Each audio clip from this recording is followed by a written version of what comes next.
Let's talk a little bit about scaling companies, because we've talked about the early stages there of getting an idea off the ground, but one thing that I love is the idea of doing things which don't scale. I think it was Paul Graham with Y Combinator who originally said that. Yeah. For example, you did the first 100 cleans yourself when you set up the company. Is that correct? And if so, tell me why. Yeah, and I think the Paul Graham piece about don't do things that scale is what he's talking about is discovering an urgent need that a small number of people or users have. Yeah. He's saying it doesn't matter how that's going to scale. If they really want the thing, they're willing to pay for it. They'll even accept a 10% good version, not a 100% built version. Yeah. Then you know they want it.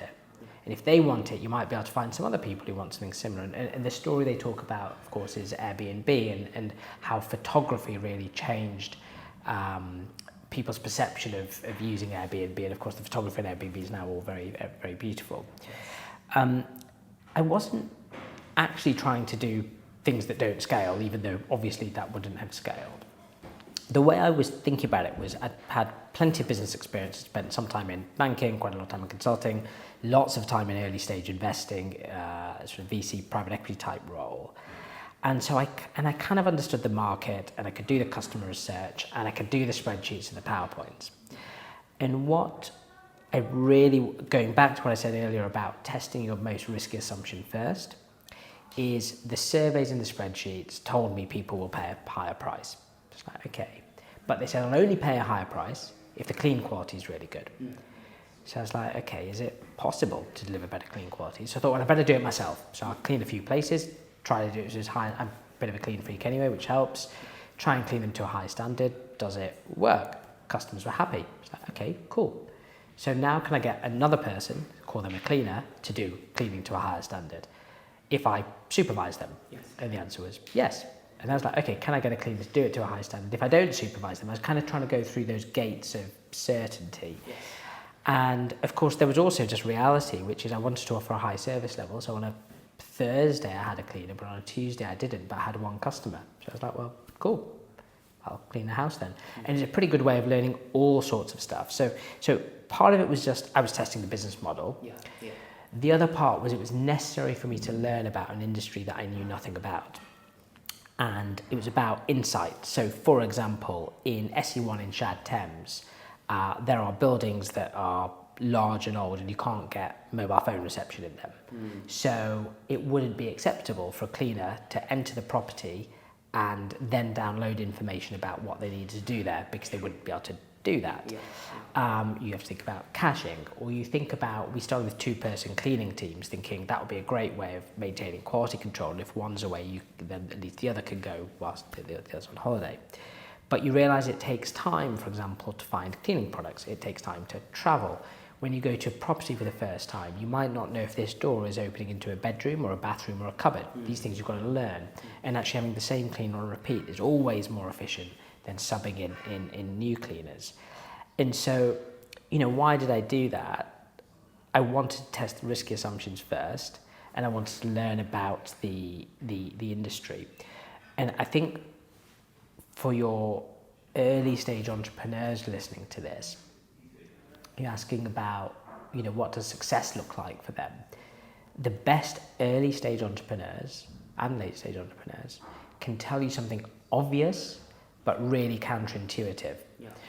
And often they've got a list as long as you can imagine. Yes. In other words, they've figured stuff out faster than you can. Yeah. And if somebody can't tell me that, I sort of wonder how well they know their industry. And a good example is everybody I spoke to said, I've got this great idea for you, Avin. You should go and stand outside the Dorchester and try and recruit hotel cleaners, because hotels look very nice, don't they? And the Dorchester's a very nice hotel, which is true. And I must have spent 15 hours on a bus going between jobs with one of our cleaners called Maria. Yeah. And we were in 2-person cleaning teams, and she really liked but disliked the cleaning quality of somebody called Andrea. And I couldn't understand why. And she kept going on about how Andrea's not good at cleaning. I was like, but she came from a high-end hotel, look at how beautiful the bed looks, etc. And eventually I figured out what she meant, which is hotel cleaners clean after one day. house cleaners clean after 1 or 2 weeks. And she was saying that Andrea left her the bad jobs, like scrubbing the shower screen. And hotel cleaners don't know how to scrub, house cleaners know how to scrub, but they don't make it very beautiful. So if you could take the best of the two models, and it's just really small things like that that you can only get by being out there in the field with real people doing real work. And cleaning is real people doing real work. It's not an ivory tower job by any stretch.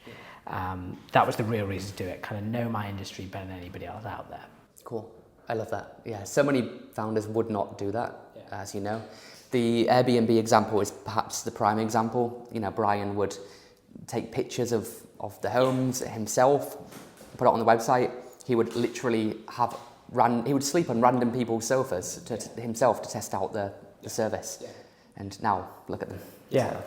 And there are all sorts of weird and wonderful tales from this. I used to be involved in a business called Streetcar as an investor, which became Zipcar, world's biggest car sharing club. Yeah, yes, exactly.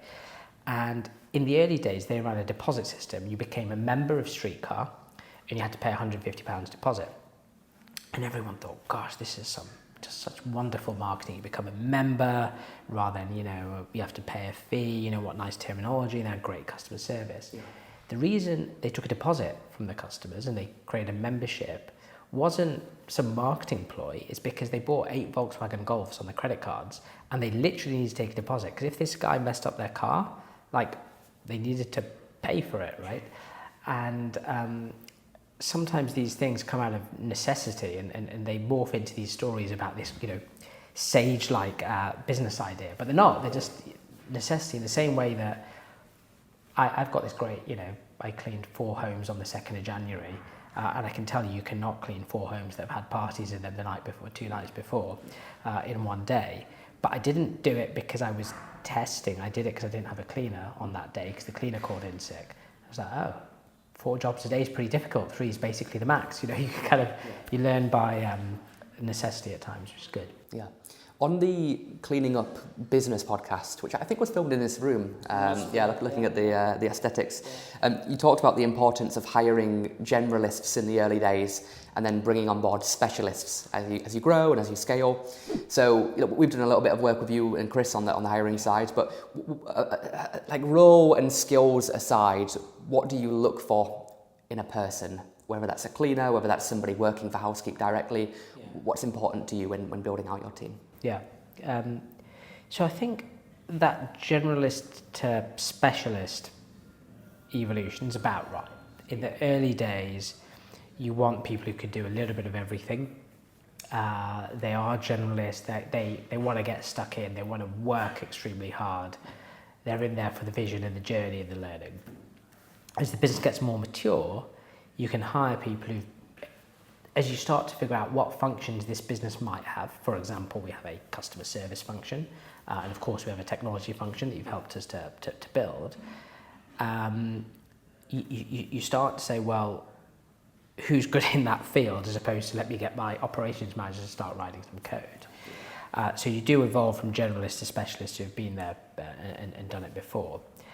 I think in all roles that we think about, whether you're a cleaner or a software engineer or a customer service agent, I think about kind of 3 attributes of humans that I'd like to work, proximately to me, whether they be in the office or in the field.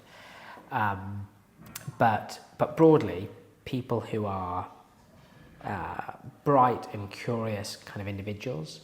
So if you take that in the context of software engineers, people who are interested in some of the trends going on in software engineering, what are the new technologies in my field, what are the ways that I could possibly apply them to Housekeep. Yes. The second are people who, I like the word hungry, particularly when thinking about people in the office, kind of people who have a desire or a motivation.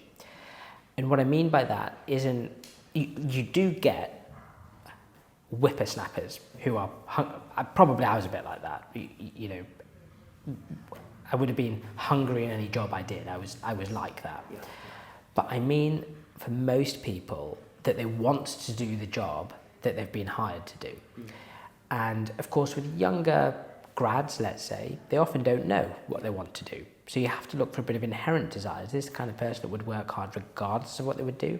But as you get more mature and you get perhaps older staff members, more experienced, they tend to know what they want to do.